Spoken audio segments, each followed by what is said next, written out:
Hi hello అండి, welcome back to Sindhu Gangotri cooking blogs. ఈరోజు recipe వచ్చేసి ఫిష్ ఫ్రై అండి.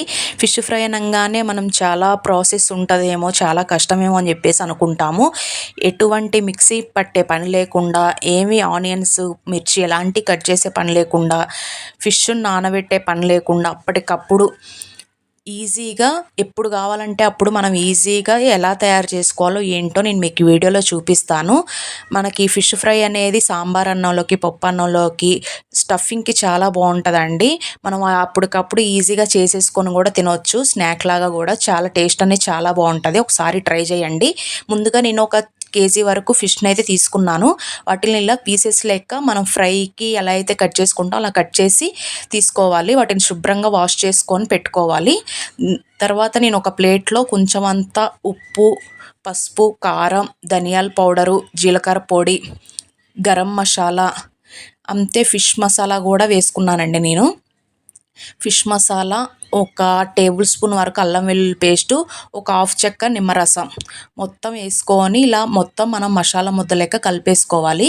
కొంచెం అలా కలుపుకునేటప్పుడు కొంచెం మనకు పొడి పొడిగా ఉంటే ఒక చుక్క వాటర్ పోసుకొని కొంచెం మనం పేస్ట్ లాగా మనం మసాలా ఫిష్కి మసాలా ఎలా పట్టిస్తామో దానికి అంటుకునే విధంగా మనం ఇలా ముద్దలాగా చేసుకోవాలి.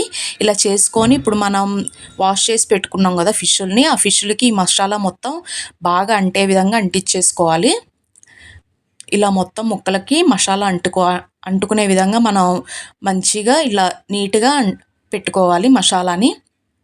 ఇలా పెట్టుకున్న వాటిని పక్కన పెట్టేసి మనం ఇప్పుడు ఫిష్ని ఫ్రై చేసుకుందామండి. దానికోసం నేను ఒక ప్యాన్ తీసుకొని దాంట్లో ఒక 2 to 3 టేబుల్ స్పూన్స్ వరకు అయితే ఆయిల్ని అయితే తీసుకొని అది కొంచెం బాగా హై ఫ్లేమ్లో పెట్టి బాగా వేడి చేసిన తర్వాత మనం మీడియం ఫ్లేమ్లోకి టర్న్ చేసుకోవాలి. ఇలా మీడియం ఫ్లేమ్లో టర్న్ చేసుకున్నాక మనం మసాలా పట్టించి పెట్టుకున్నాం కదా ఆ ఫిష్లని అయితే తీసుకొని ఒక్కొక్కటి ఇలా మనకి ప్యాన్లో ఎన్నైతే పడతాయో అన్న ఫ్రీగా ఉండేటట్టుగా ఇలా ఫ్రై చేసుకోవాలండి. ఇలా ఈ విధంగా ఫ్రై చేసుకుంటూ ఉండాలి.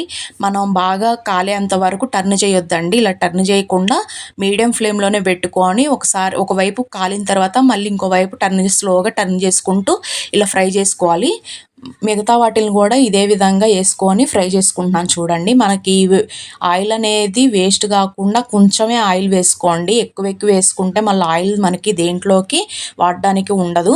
దానికోసం కాబట్టి మనం కొంచెమే ఆయిల్ వేసుకుంటూ ఫ్రై చేసుకోండి.